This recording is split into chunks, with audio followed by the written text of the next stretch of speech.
બોલો સદગુરુદેવ કી જય.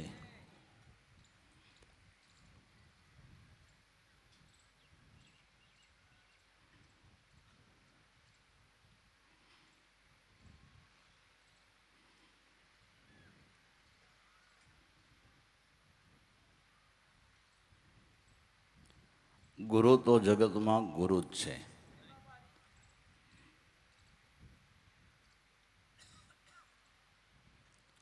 આપણા પરમમાં પરમ હિતે શું?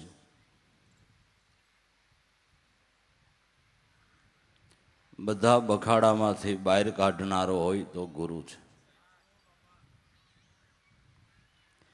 ઝીણા મોટા અનેક પ્રકારના લાગેલા બંધનો, એ બંધનોને તોડનારો હોય તો જગતમાં ગુરુ છે.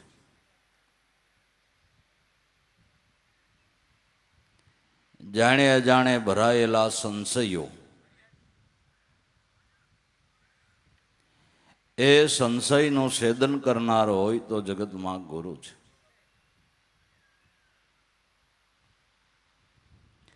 વેદ શાસ્ત્ર અને પુરાણોથી ગુરુ મહિમા અધિક ગવાયેલો છે. પછી ક્યાંય પ્રગટ ગાયેલો હોય, ક્યાંય અન્ય નામ આપીને ગાયો હોય, પણ મંગલાચરણની અંદર શાસ્ત્ર પુરાણો પણ ગુરુ મહિમા ગાય છે.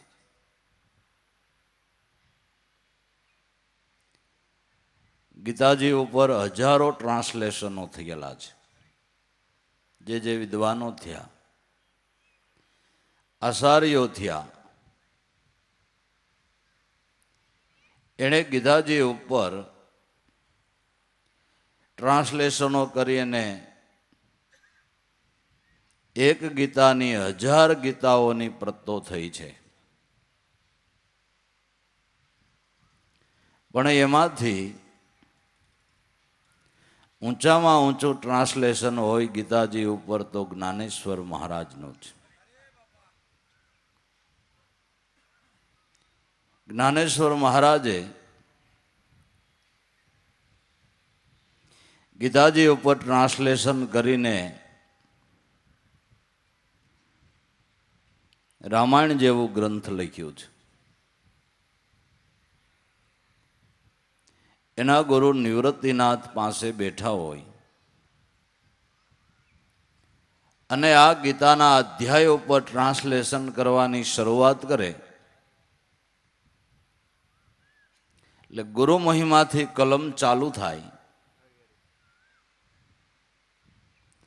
પડખે નિવૃત્તિનાથ બેઠા હોય એમ કે બસ બસ જ્ઞાનેશ્વર, હવે ગીતા જ્ઞાન ઉપર તો આવો.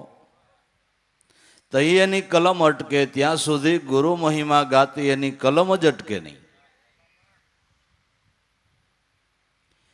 જ્ઞાનેશ્વર મહારાજે ત્યાં સુધી કીધું છે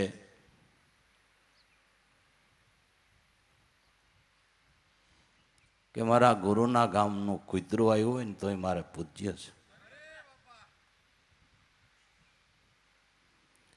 મારા ગુરુનું કોક દે આડું તો ઉતરું છે ને.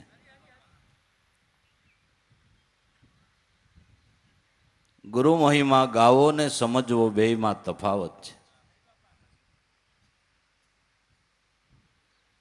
લાભ સમજે ને થાય છે, નકરો ગાવાથી બાપા નથી થતો. લાભ જે ગુરુ મહિમા સમજે એને થાય છે. ગુરુ તો એક ગુરુ રે, ગુરુ જેવું નહીં કોઈ. ધીરોજી મહાત્મા કહે છે કે જગતમાં ગુરુ જેવું કોઈ નહીં. ને તત્વની ગણતરીએ પણ બધા તત્વની અંદર ગુરુ તત્વ મોટું કહ્યું છે. ગુરુ જેવું નહીં કોઈ, હોય અભ્યંતર ઊંડું મેં તો નાખ્યું સર્વે ખોઈ. ઊંડામાં ઊંડા સૂક્ષ્મ રાગના ગોગડા જે આપણી જાણબારા છે, જ્યારે એનું અંકુર ફૂટે, વૃક્ષ થાય અને કર્મનો ભોગવટો આપણી સામે આવીને ઉભો રહીએ તો એમ થાય કે આ બીજ ક્યાં પડ્યું છે. એવા કેટલાય સૂક્ષ્મ રાગના ગોગડાઓ માલિપા જામ્યા છે. જેમ પૃથ્વી ઘણા બધા બીજકો સંઘરીને રહેલી છે, જ્યારે વરસાદ થાય ત્યારે એમાં અનેક પ્રકારના અંકુરો ફૂટી નીકળે છે. એમ આપણામાંય અનેક પ્રકારના સૂક્ષ્મ રાગના ગોગડા પડેલા છે. જ્યારે એવો વરસાદ મળે ત્યારે એમાંથી અંકુર ફૂટે અને વડવૃક્ષ થાય છે. થઈ ગયા પછી સાધકને પસ્તાવો થાય કે ઓહો,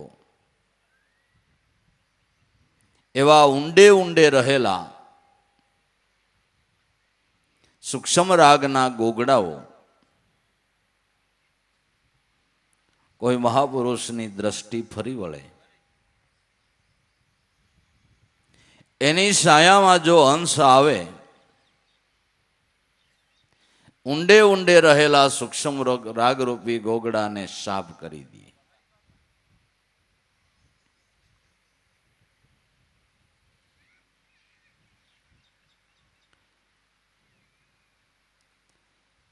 જ્ઞાનરૂપી મારફો ફેરવીને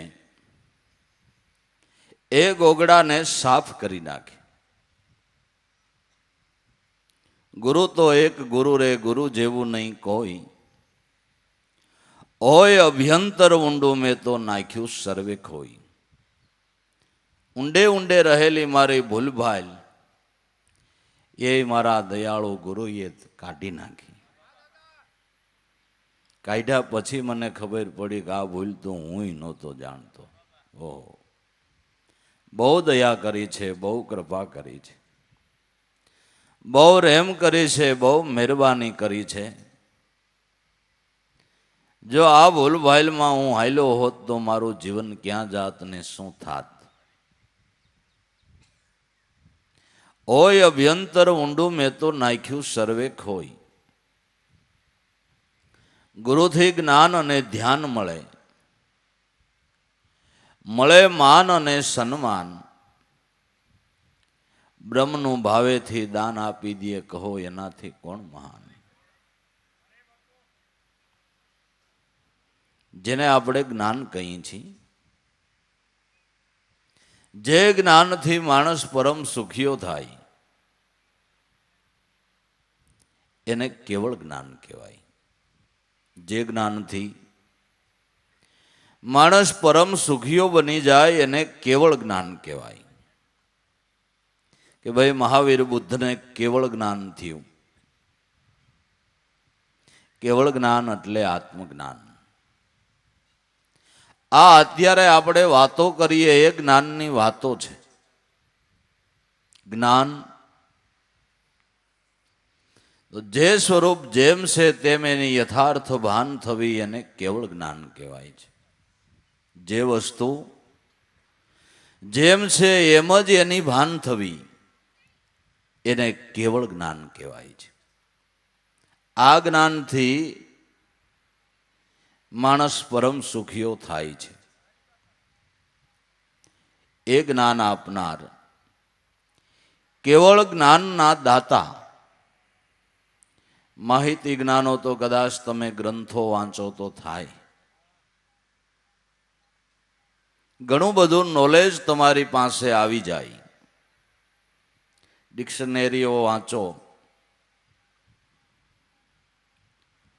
તર્ક બુદ્ધિના શાસ્ત્રો વાંચો કે ધર્મગ્રંથો વાંચો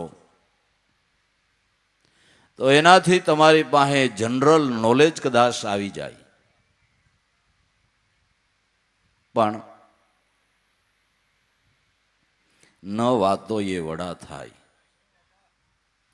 જો કરે મહેનત તો ફળ ખાય, વાતથી ને એ વસ્તુના સ્વાદ જુદા છે. વાતો એ વડા થઈ જાય.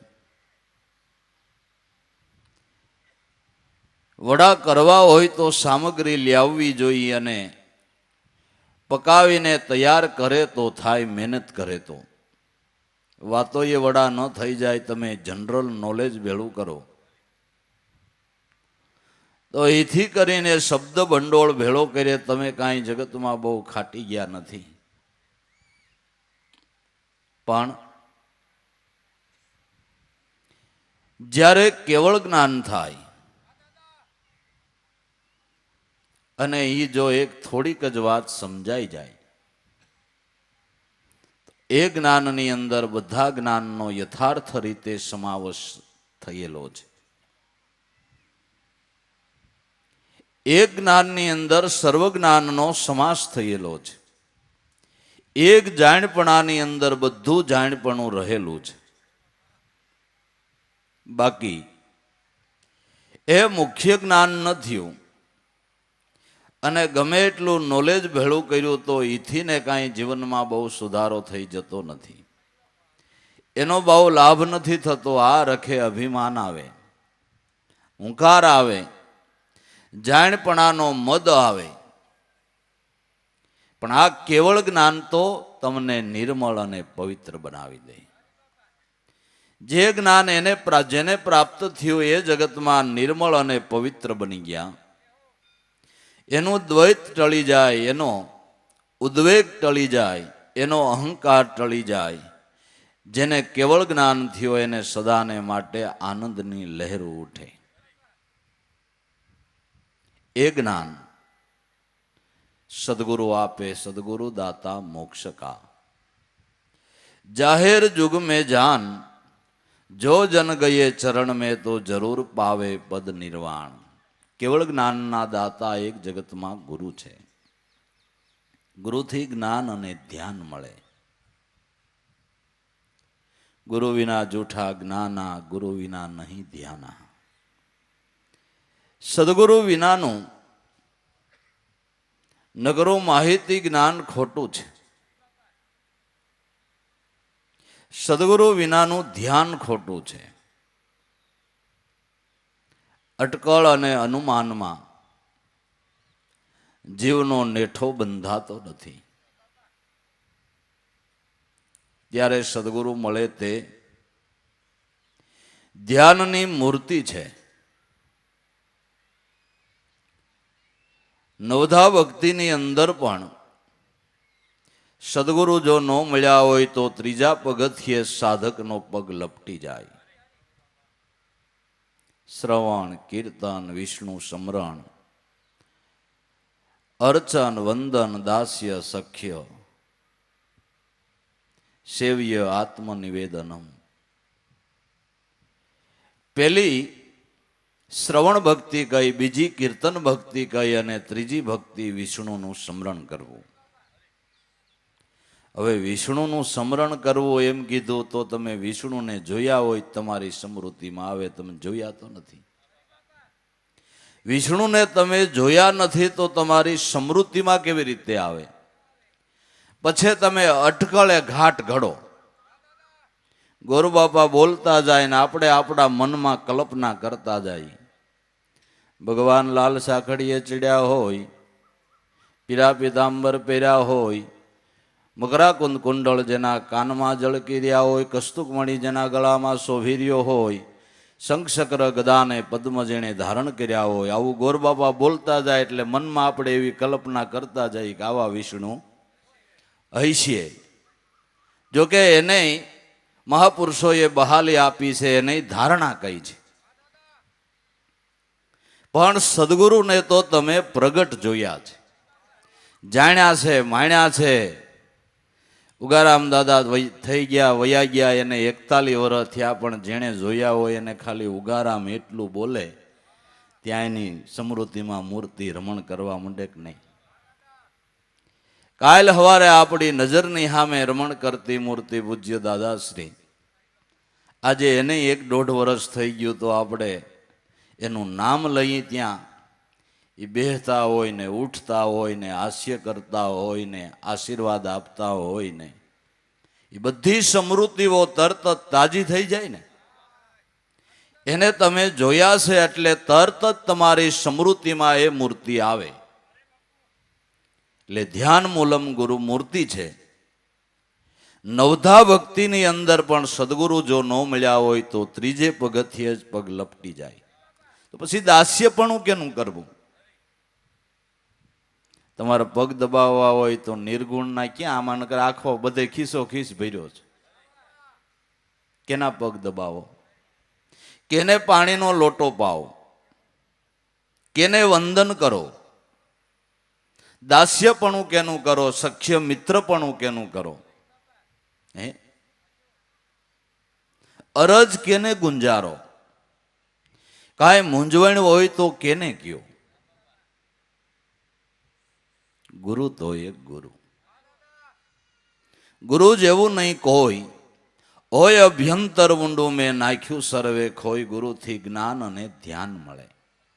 ધ્યાનની સિદ્ધિ પણ જેને પ્રગટ સદગુરુ સંત મળ્યા છે એમાં પ્રીતિ બંધાતા સાધકની ધ્યાનની સિદ્ધિ થાય છે. પ્રગટ મૂર્તિ અને પ્રગટની કૃપા એ મહાન યોગ છે. ગુરુથી જ્ઞાન અને ધ્યાન મળે, મળે માન અને સન્માન. જગતમાં માન સન્માન પણ સદગુરુ થકી મળે છે. ને જે માન સન્માન મળ્યા એમાં વિવેકી પુરુષોએ ગુરુનો જ ગુણ બાંધ્યો છે. ગુરુનો જ ગુણ બાંધીને રહ્યા છે અને એના થકી જ માન સન્માન મળે છે. આપણે ઘણી વખત દ્રષ્ટાંત કહીએ છીએ કે મહારાષ્ટ્રમાં ગણેશ ચતુર્થીને દિવસે ઘેર ઘેર ગણપતિની પૂજા થાય અને છેલ્લે દીએ વરઘોડો એનો. એટલે એ સામૈયા જેવું કાઢે ને ગાજતે વાજતે મૂર્તિને નદીમાં કે કોઈ સમુદ્રના કિનારા ઉપર જઈને પધરાઈ આવે. એમાં નાના મોટા મંડળો હોય. એમાં એક નાનું મંડળ જેની પાસે ગણપતિનો વરઘોડો કાઢવા માટેની કાંઈ સાધન કે વાહનની વ્યવસ્થા નહીં, છતાંય બિચારા ભાવથી ઉત્સવ કરતા હતા. છેલ્લે દી એણે વરઘોડો કાઢવા કાંઈ વાહન ન મળ્યું. એમાં કોઈ કુંભાર ભગત અહીં છે કે મારે ગધેડો છે એટલે તે ઈ હારો. સારી રીતે ગધેડાને શણગારી માથે રેશમી ઝૂલ ઓઢાડીને ડોકમાં હાર પહેરાવીને કપાળમાં તિલક લગાડી માથે ગણપતિ મહારાજને પધરાવી દીધા. અને એનું સામૈયું બધાયની આયરે વાંચતે ગાજતે કાઢ્યું. તે શેરીમાંથી લોકો નીકળે, એ ગણપતિને પગે લાગે, ગણપતિને બે હાથ જોડે, ગણપતિને હાર પહેરાવે. ગણપતિની પાસે એક લાડુ મૂકે. આ એનું વાહન થયું એટલે ગધેડાને તિલક કરે, એને હાર પહેરાવે, એના મોઢામાં એક લાડુ મૂકે. એટલે ગધાભાઈને એમ થયું કે મારો હારું સારું છે, આ શેરીએ હું કોઈ દી આવ્યો નથી. આવી હું ખબર કે આ હાર પહેરાવે છે ને અહીં લાડવા ખવારે છે ને આ હારી કઈ ખબર નહીં.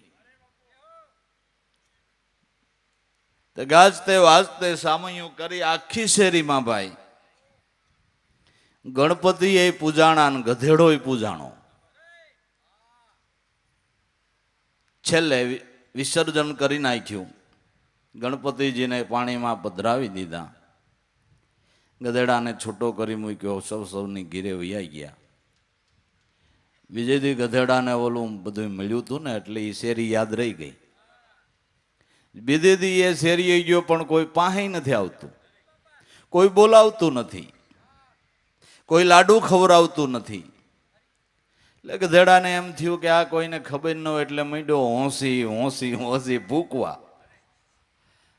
તે આપણી એવી માન્યતા છે કે કૂતરું વહે ગધેડું ભૂકે એ અપશુકન કહેવાય. એટલે સવારના પોરમાં એને ભૂંગળું ચાલુ કર્યું. એક જણાને એમ થયું કે હું પણ અટાણના પોરમાં ગધેડો ભૂકે છે તો કાંઈ ભૂંડું થવાનું નથી ને. જે એક જણો લાકડી લઈને આવ્યો ને ઊભે ઢીંઢે ઝીકી. ગધેડાને બિચારાને ખબર નહોતી કે આજ મારી માથે ગણપતિ નથી એટલે પૂજા ગણપતિ થકી છે. નકર આપણા જેવા ગધેડાનું કાંઈ ન આવે. માથે ગણપતિ શિરતા સદગુરુ છે ને એની પૂજા છે. માન સન્માન મળે એની દયાથી એની કૃપાથી મળે છે. અને સદગુરુ થકી સાસા માન સન્માન પ્રાપ્ત થાય છે કે જે હૃદયના સાસા ભાવથી છે. જે માન સન્માન હૃદયના ભાવથી છે. લૌકિક દ્રષ્ટિએ જે માન સન્માન મળે છે એ તો વ્યવહાર પૂરતા જ છે ને. વરરાજાભાઈ પૈણવા આવે તો કેટલું આપણે હાસવીએ છીએ. એક તો અણવર સ્પેશિયલ રાખ્યો હોય, બૂટ પહેરાવાના, ઓલી રજાઈ ઝાલવાના, આમ ફૂલ વેરે, એના ગીત ગાય ને વાજતે ગાજતે એ વરરાજાને મંડપે પધરાવે, બરાબર ને. કેટલું માન સન્માન. પણ લગ્ન થઈ ગયા પછી એક બે વાર આવે તો એ વળી જમાઈ જમાઈને કુમાર કુમાર થોડું થોડું થાય. પણ એક ધક્કો ખાઈ ગયો, બીજો ધક્કો ખાઈ ગયો, ત્રીજા ધક્કે તો પૈથરા વિનાના ડેબા ગાંધા હોય. પછી કોઈ માન સન્માન આપે છે? પછી તો વાટ જોતા હોય, જો આપણે ઓલું કામ હતું ને કુમાર આવી ગયા, સારું થયું આવ્યા, લ્યો ઓલું કામ કરી આવો, કે નહીં. ત્યારે આ તો હૃદયના સાસા ભાવના માન સન્માન. પણ એમાં સાધકે સમજવું જોઈએ કે દયા સદગુરુ સાહેબની છે, કૃપા એની છે. આઠમી ભક્તિ અથાલખ લાભ લેખે, જે કાંઈ લાભ થાય એ મારા સદગુરુની દયા થકી છે. ગુરુથી જ્ઞાન ને ધ્યાન મળે, મળે માન ને સન્માન. જે બ્રહ્મનું ભાવેથી દાન આપી દે, જે બ્રહ્મનું ભાવેથી આપણને દાન આપી દે, કહો એનાથી કોણ મહાન? કોઈ એવા જ્ઞાની ગુરુ ન મળે ને, એનો સથવારો ન થાય ને, તો બ્રહ્મ કેને કેવો, ઈશ્વર કેને કેવો, એની આખી જિંદગી અટકળ રહે છે. જિંદગી આખી એની અટકળ રહે છે. અને મનની માન્યતા પ્રમાણે જુદી જુદી રીતે સાધકની વૃત્તિ ભયમાં કરે છે. બ્રહ્મ કેને કેવો, ઈશ્વર કેને કેવો, સદગુરુ વિના અટકળ જ છે. જેને સદગુરુ મળ્યા, ગુરુ વચનની પ્રતીતિ આવી, એનો ધડો બંધાઈ ગયો. ગુરુના બાળકો ઈ સાથી ઠોકીને એમ કે હા અમને મળ્યા છે, એ મળ્યા છે, અમારે તો મોઢા મોઢની વાતો થાય છે. ઈશ્વર વિશે, બ્રહ્મ વિશે અટકળ રહે છે. ગુરુના બાળકને સગુણ અને નિર્ગુણ બે સ્વરૂપની યથાર્થ રીતે પ્રતીતિ થાય છે. એમ કહેવાય છે કે ભગવાન રામચંદ્રજીનું 1800 પદમદળ. કેટલું? 1800. સોણી એટલે તમે એક મણ તેલ લ્યો, તલ લ્યો, એક મણ તલના જેટલા દાણા થાય એટલા માણસો એક સોણી. એવા 18 મણ તલના દાણા એવડું ભગવાનનું સૈન્ય. રામાયણમાં ભગવાન શિવજીએ પણ પાર્વતીજીને કહ્યું છે કે દેવી એ સૈન્ય મેં જોયું તું, એની કોઈ ગણતરી કરવા બેહે તો એ મૂર્ખ છે. મારા નાથની સૈન્યનું ગણતરી કોણ કરી શકે? પણ દેવી એવડું મોટું સૈન્ય હતું, 1800 પદમદળ, એટલી વાનર સેના. પણ એમાંથી એક વાનર એવો નહોતો જેના ખબર મારા નાથે ન પૂછ્યા હોય. એવો એક વાનર નહોતો કે જેને સમજાણો તે સાધક જરૂર પાર પહોંચે છે, તે જરૂર આ પદના લાભને લે છે ને સદા એનું જીવન આનંદથી પરવર્તે છે. આજે આપણે અહીંનો છેલ્લો દિવસ છે અને ગદગંગાને બધાને જમણવારનું હોય, એટલે આજે આપણે થોડું વહેલું બંધ કરીએ છીએ. દાદાની આરતી બોલી લઈ ને પછી વિશ્રાંતિ લઈ અને પછી સાંજે પાછા વળી આનંદારા આશ્રમની અંદર મળીને ભજન સત્સંગ આનંદ કરશું. સદગુરુ દેવની જય.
જે જે કાર્ય આપણે કરવું હોય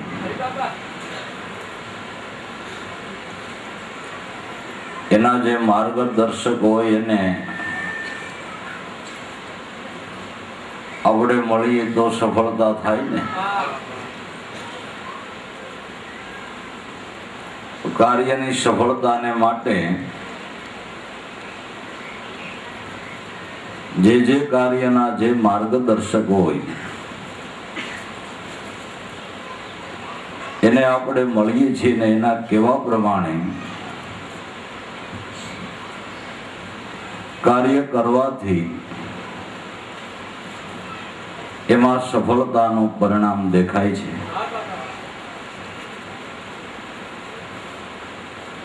તો આપણે ભક્તિ કરી સ્વરૂપ દર્શનને કે ગુરુ દર્શન કહીએ, સ્વરૂપ દર્શન કહીએ કે આત્મ દર્શન કહીએ કે પછી કોઈ ઈશ્વર દર્શન કે, તો બધા નામ જુદા છે, તત્વ તો એક છે. તો એ ભક્તિ કરીને સ્વરૂપ દર્શનને જો પામવું હોય તો એ કાર્યના માર્ગદર્શક અનાદિકાળથી બ્રહ્મવેતા સદગુરુ છે. એની દયાથી જ, એની કૃપાથી જ કોઈ પણ ભક્તિ પદને હાંસલ કરી શક્યું છે.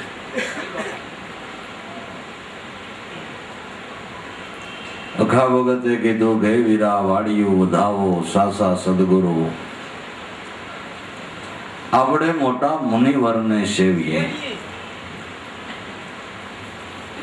વાડી વધાવો એટલે ભક્તિ કરો,